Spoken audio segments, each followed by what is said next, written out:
Boa tarde, crianças. Nós vamos começar agora a nossa aula de português. Por favor, abra o livro na página 42. Nós vamos entender hoje um pouquinho mais sobre os tempos verbais do modo indicativo. Nós já estudamos lá no livro 2 o presente do modo indicativo. Agora, a gente vai ver o pretérito perfeito e o pretérito imperfeito. Lembrando que a palavrinha pretérito, crianças, significa passado, tá bom? São fatos que já aconteceram. Então, vamos lá. Número 4. Releia este trecho do conto Marina e o Cavalo Marinho. Ele, então, puxou com muito cuidado. E sabem o que ele tirou do meio dos cabelos ondulantes de Marina? Um cavalo marinho. Isso mesmo, um cavalo marinho bem escondidinho ali no meio. Letrinha A. Com lápis de cor vermelho, circule no texto aqui em cima, no fragmento de texto, o verbo que está no tempo presente do indicativo. Quero pedir para que vocês não façam com lápis vermelho, façam com lápis de escrever e quando a tia for corrigir, aí vocês passam o vermelho por cima. Então, vocês vão achar aqui um verbo que está no presente do indicativo, uma coisa que está acontecendo agora, tá? Quadrinho. Como você já estudou, o presente do indicativo é o tempo verbal utilizado para expressar os fatos que acontecem ao mesmo tempo em que se enuncia algo. Então, aquilo está acontecendo no momento que eu estou falando, tá bom? Ou escrevendo. Ou seja, no momento em que se fala ou escreve algo. Nesse tempo verbal, o agora é o ponto de referência de quem se comunica, tá bom? Letrinha B. Ainda no trecho aqui, ó, no trecho lido, há dois verbos que você não circulou, pois eles não estão, desculpem, no presente do indicativo. Que verbos são esses? Então, tem aqui dois verbos que não estão no presente, tá? Verbos são palavrinhas que indicam ação, que indicam que alguma coisa está acontecendo, que indicam que alguém está fazendo alguma coisa, tá? Vocês circularam na letrinha A o verbo que está no presente, mas tem mais dois verbos aí que não estão no presente do indicativo. Então, vocês vão escrever esses verbos aqui, tá bom? Letrinha C. Sobre as palavras que você indicou na resposta do item anterior, ou seja, aqui na letrinha B, é correto dizer que elas representam o quê? Uma ação que está acontecendo neste momento, uma ação que já aconteceu, uma ação que vai acontecer no futuro ou uma ação que nunca vai acontecer. Então, em que tempo? O que essas ações representam? Marquem o xizinho na resposta correta, tá bom? Página 43, tem um quadro muito importante aí para vocês. Vamos lá. No momento em que comunicamos algo oralmente, ou seja, que nós falamos ou pela escrita, que é quando nós escrevemos, nem sempre nos referimos a uma ação que ocorreu naquele instante exato. Então, quando a gente fala ou escreve, nem sempre a gente está se referindo a uma coisa que aconteceu uma coisa que está acontecendo naquele momento. Nós podemos utilizar nossa memória e nossa imaginação para falar ou escrever sobre outro ponto de referência que não seja o agora, ou seja, o momento presente.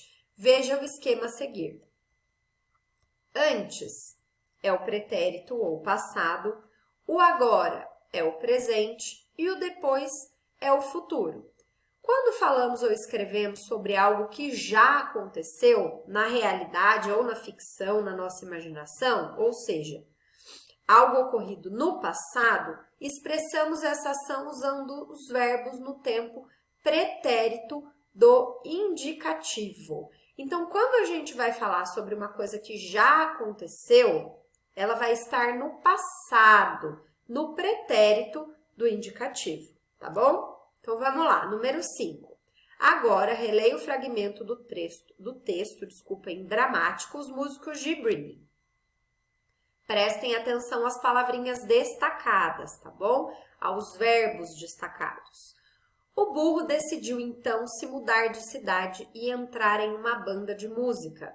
Assim, pois, tendo caminhado um bom trecho, encontrou um cão deitado na estrada. Então, eu tenho aí nesse trecho duas palavrinhas, dois verbos em destaque. O verbo decidiu e o verbo encontrou.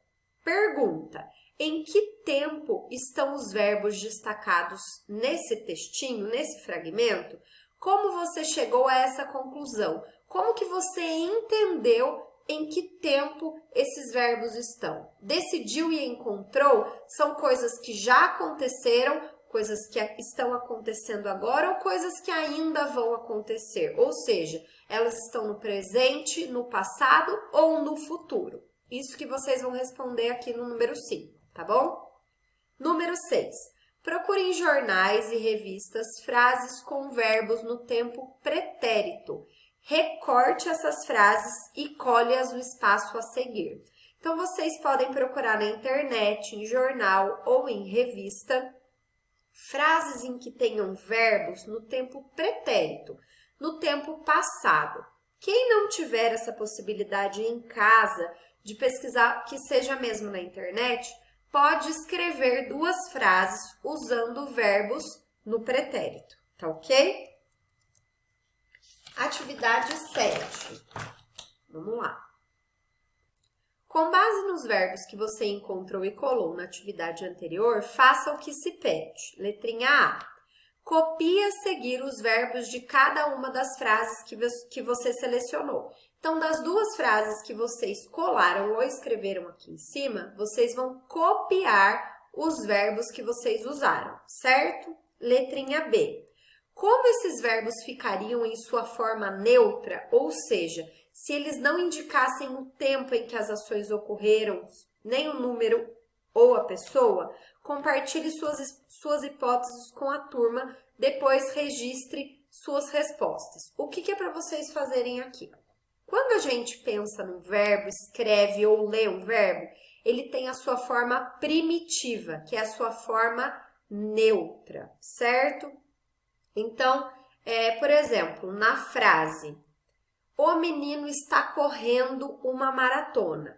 Correndo tem a sua forma primitiva do verbo correr. Então, o verbo correndo tem a sua forma neutra correr, certo? Então, ela não tem variação nenhuma. Por exemplo, a menina cantará naquele festival. Cantará é do verbo cantar. Então, a forma neutra do verbo cantará é a forma cantar. Então, vocês vão observar os verbos que vocês responderam aqui na letrinha A e vão escrevê-los aqui na sua forma neutra, da maneira que a tia Marília explicou, tá bom? Por hoje é só, crianças, bons estudos e me chamem qualquer dúvida, tá bom? Um beijo!